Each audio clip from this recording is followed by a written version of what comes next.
This is Jody Roundhouse giving a quick recap on the Persian Empire's reemergence via Iran.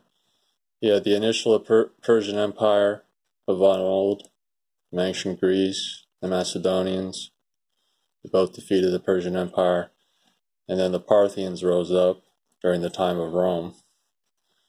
And the Parthians beat the Romans the first battle. In the second battle, the Romans beat the Parthians, so they were 1-for-1.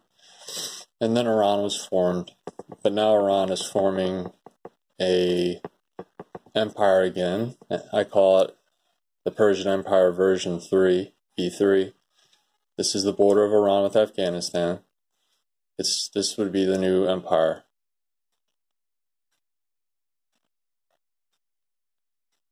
So from the Mediterranean to Afghanistan. Very vital for the Persian Gulf, the Strait of Hormuz, Gulf of Haman, the Persian Gulf. The Arabs are starting a type of NATO alliance whereby, modeled after the European United States model, would be an attack against one is an attack against all.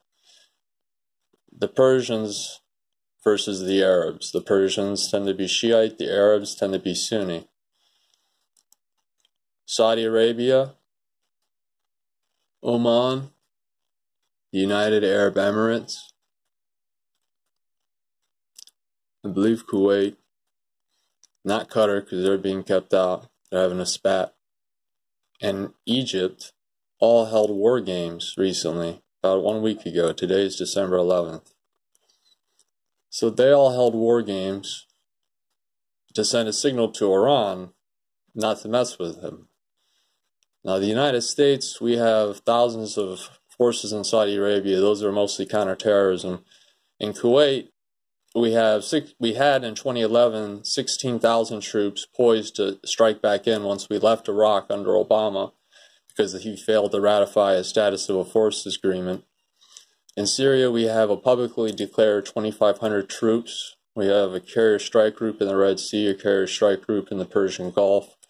In Afghanistan, we have about 12,000 troops, and we're mostly working in the eastern part of Afghanistan, where it borders with Pakistan, right here. We're doing special operations, capture-kill missions is what they call them, basically targeted assassinations. In Yemen right now, they're having a pretty bad civil war. It's very, very bad because, as you can see, this little narrow piece of water is very important for global trade because of the Suez Canal. So it's important who controls this. And speaking of which, China just opened up its very first foreign military base in one of these little tiny places right here on the Red Sea, right near here. Their first foreign military base, and they're already in Africa economically, buying rare minerals and doing oil in Sudan. But this is their first military outpost. And that's very disconcerting because that means China is putting forth power projection that we've never seen before in the modern world. So the Iranian Empire right now is being kept in check. We have 6,000 troops in Iraq. I forgot to mention that. They're spread out here, covering like a front line, a flank. And then we have special operations troops in Al-Tanf in Syria. Syria right now is on fire, has been on fire for years and years. Russia has its proxies fighting against the United States' proxies.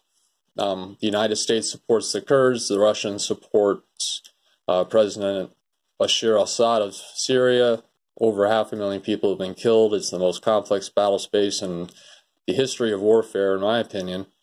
That'll be a whole nother video. So we do have assets that are keeping the Persian Empire V3 in check. But the Shiite Crescent, if you Google that, it'll give you a better example. And also keep in mind you have Israel right here. And we have carrier strike battle groups and a submarine fleet in the Mediterranean, guided missile destroyers to sail off the coast of Israel and help with aerial support if they were to have any encounters with Hezbollah. And Hezbollah, again, the Shiite Crescent, links back to Iran.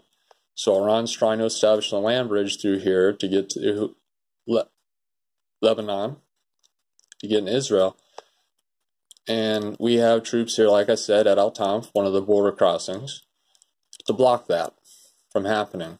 And there have been some shows of force made by the United States so that Russia and its proxies back down and don't come against us. So we basically have control, the United States, with our Kurdish allies. There are about 50,000 in the Kurdish military, the Syrian Democratic Forces, token force of Arabs, it's 90% Kurdish.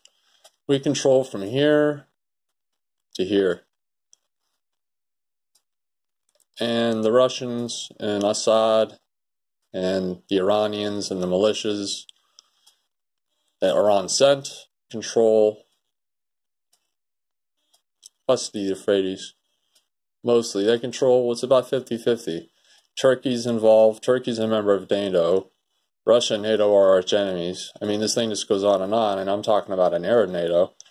So we'll see what happens. Iran regularly sends out, about a dozen fast attack boats to harass our naval vessels in the Persian Gulf and in the Arabian Sea.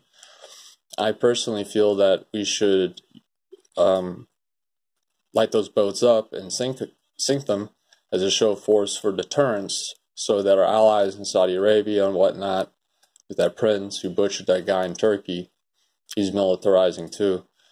So that way Iran knows that we mean business and that we have the backs of our allies. Okay. I hope this gave a little bit of insight into the rise of Persia again, a long and proud culture, and the Iranian Empire v3.